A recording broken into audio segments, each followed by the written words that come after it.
Okay, so the trick to doing the forces acting at angles is to use sine and cosine to resolve them. So if we look at this first one here, I have a force of 150 newtons acting at a 35-degree angle to the horizontal. So as long as the angle is relative to the horizontal, we can use this convention that to find the vertical component, I'll take the sine of the angle.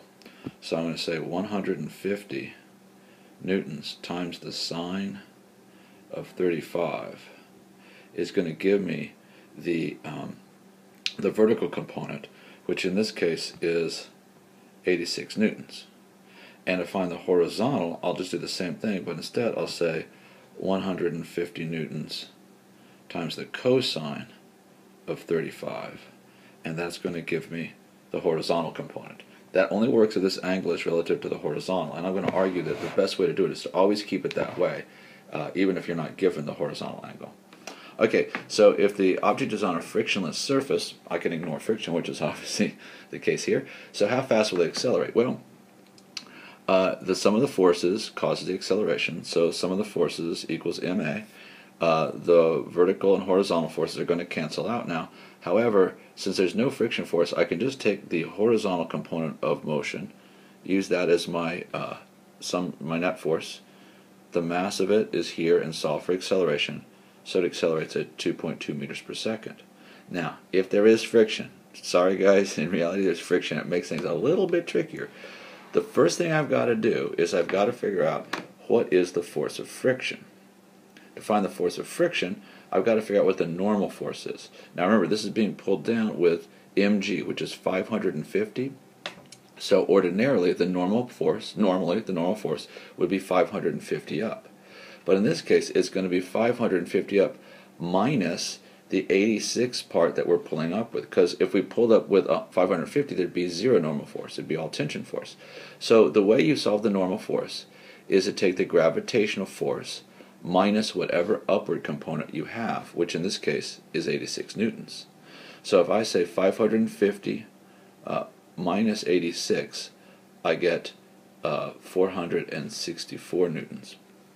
So then I'm going to take this value here, which is the normal force, put it in here, and I'm going to take the coefficient of static friction, coefficient of friction at least, and put it here, and that gives me a frictional force of 139 newtons, which in this case would prevent the object from moving since the horizontal force is only 123. I'm going to draw a free body diagram for it. The thing about free body diagrams and forces at angles is we resolve it into the different forces acting on it, but we don't show the component forces. So what we have here is, here's our 150, here's the 550 acting by gravity, here's the 139 of friction force, and we had to keep in mind that the normal force is not 550 anymore, it's 464. Now let's keep going. I got the same thing here, except now I'm pushing down. This is this is the classic, person pushing the lawnmower kind of problem. I'm going to push this way, and it's going to go this way. So if the surface is frictionless, how fast does the object accelerate? First thing I'm going to do is resolve this angled force into its vertical and horizontal components. Since the angle I'm giving is relative to the horizontal, I can say that the sine of this angle is going to be my vertical component, and the cosine of this angle is going to be my horizontal component. Now, if it's frictionless, then I don't care about the vertical component, because no amount of friction is going to cause me to change my horizontal component. There's no friction to work against. So I just have to worry about the horizontal component, which is 36. So I'll say 36 newtons of force equals ma. M is 26, so that gives me an acceleration of 1.4 meters per second. Don't you love these frictionless surfaces these physicists have? Now, if we add some friction, what happens? Now, I write this up and I just throw numbers down, and then when I do my homework, I realize I want to change the numbers. So your homework is going to say something different from mine. Your homework says 0.1, whereas mine says 1.3. So we're going to use 0.1. And by the way, I don't know why on this assignment I decided I'm so tired of decimals, I just rounded to whole numbers. And perhaps we should revisit that idea. But that's how I did this one. So I apologize if you're using numbers that go to decimals. Perhaps I should have. Well, anyway, so here we go. I have to find the force normal. So the force normal is going to be mg down, so 260, so ordinarily it would be 260 up. It's 260 up. In this case, I have to add the vertical component because the vertical component is acting in a downward direction. It's not lifting up, it's pushing down. So I have to add that to it because it's going to make it even have a greater friction. So I end up with 277 newtons. So remember, if you're pulling up, you're lessening the friction by reducing the normal force. But if you're pushing down, you're increasing the friction because you're increasing the normal force. Just think, the surface has to push against whatever is acting on it. And if you add to gravity, it's got to push harder in the upwards direction. So I get 277. So now I'm going to say, let's find the force of friction is going to equal mu, which is 0.1 times 277. That's 27.7, so I round it to 28 newtons. Let's see here. And now the sum of the forces equals mass times acceleration. So what I've got is this. Friction is going to be a negative, act in the negative direction in this case, so it's negative 28, plus I have 36 newtons is the horizontal component of my push.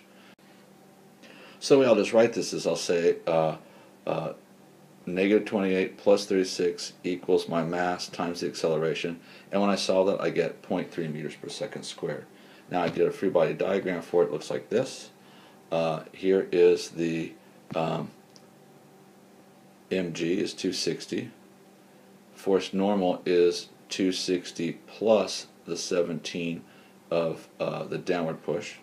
Then I've got the friction force, which is 28, and I have my applied force, which, remember, don't show it going into the free body diagram. Show it going the direction it's showing originally the free body diagram moving out. So I'll put 40 in that direction. Alright, let's make things a little bit trickier now. I'm going to do the classic pushing a block up the wall. Okay, so now I have to think that my normal force is acting this way, away from the wall, instead of acting upwards as it has been up to now. So it changes things a little bit. We've got to think about what normal force means. It is the force with which a surface resists having an object pushed into it. It always pushes perpendicular to the surface. So in this case, what is the force of friction acting on the block? Well, again, I always have to resolve things into vertical and horizontal. Since the angle I was given is relative to the horizontal, I'll use sine for vertical and cosine for horizontal. So I did that here. So for the vertical, I took the sine of 60, multiplied it by the applied force. I got 10 newtons of upward force, and I got 6 newtons of horizontal force.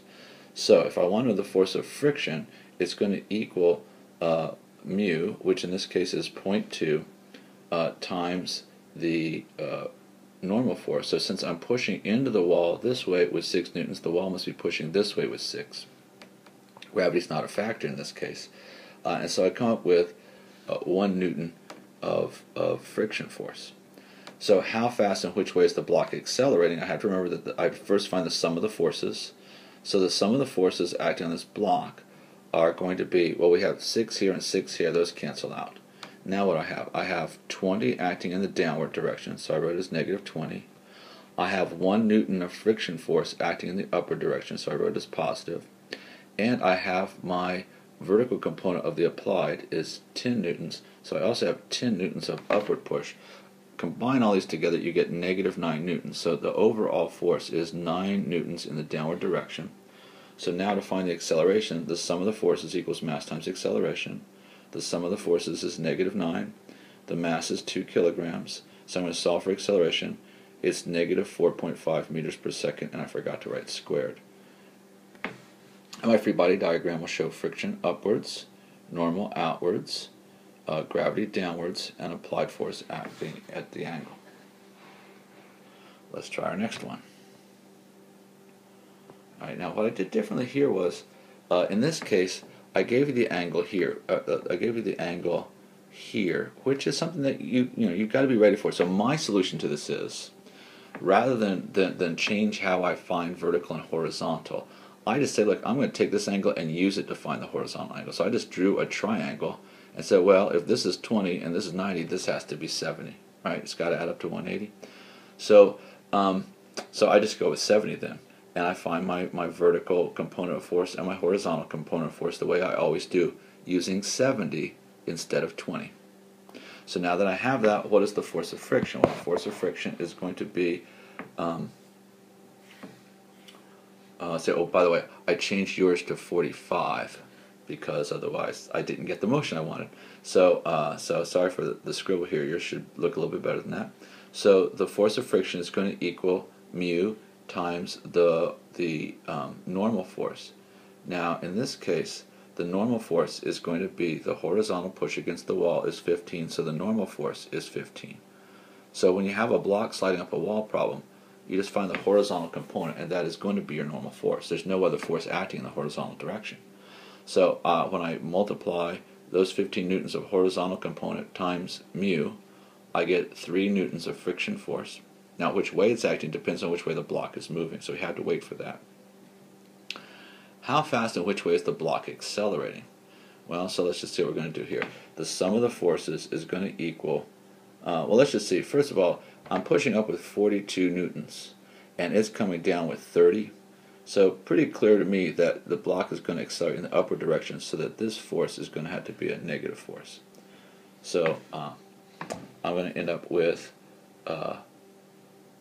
42 newtons, that's my vertical component of upward force, plus negative 3, that's my friction force, plus negative 30, that's mg, pulling downwards. So when I sum all that up, I get a positive force of 9. So it's 9 in the upward direction.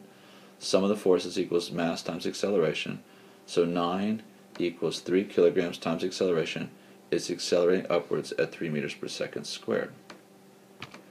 Now this last one. So basically, I've got a block that's attached to a line. Whoops, that's attached to a line.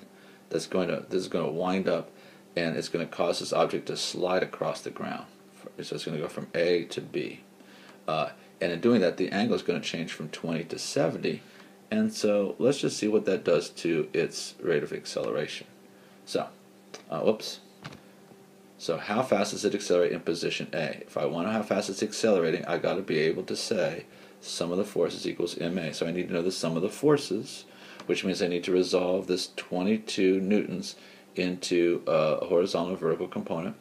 So I'm going to use, since this is a horizontal angle, I'll say sine of 20 times 22 gives me 8 for vertical, 21 for normal in this position. So since I got 21 for the, I said normal, 21 for the horizontal, I have 8 newtons of upward force. So what I'll do is, to find my force of friction, I'm going to take the, and by the way, I changed your coefficient of friction to 0.05. I'm going to take mu, which is 0.05, times 180 down.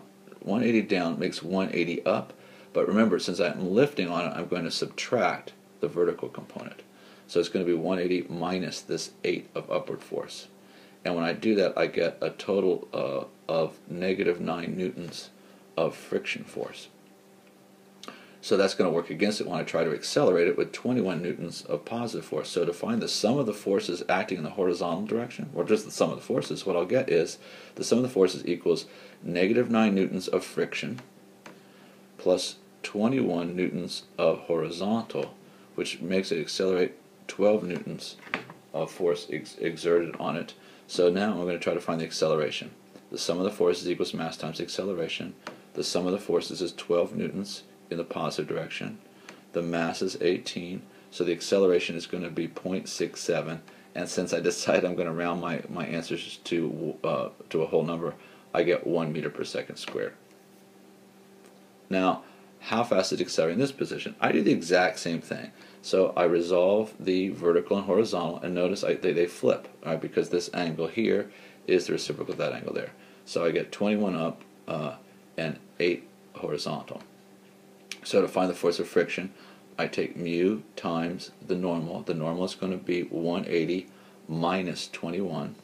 That gives me a force of negative 8 acting on it instead of negative 9. So now I'm going to say the sum of the forces is going to equal negative 8 in this direction and positive 8 in that direction, which equals 0. And since the sum of the forces equals 0, that sucker is not going to accelerate. That doesn't mean it stops. It means it stops accelerating. So this object is moving now. It just isn't gaining any velocity at this point.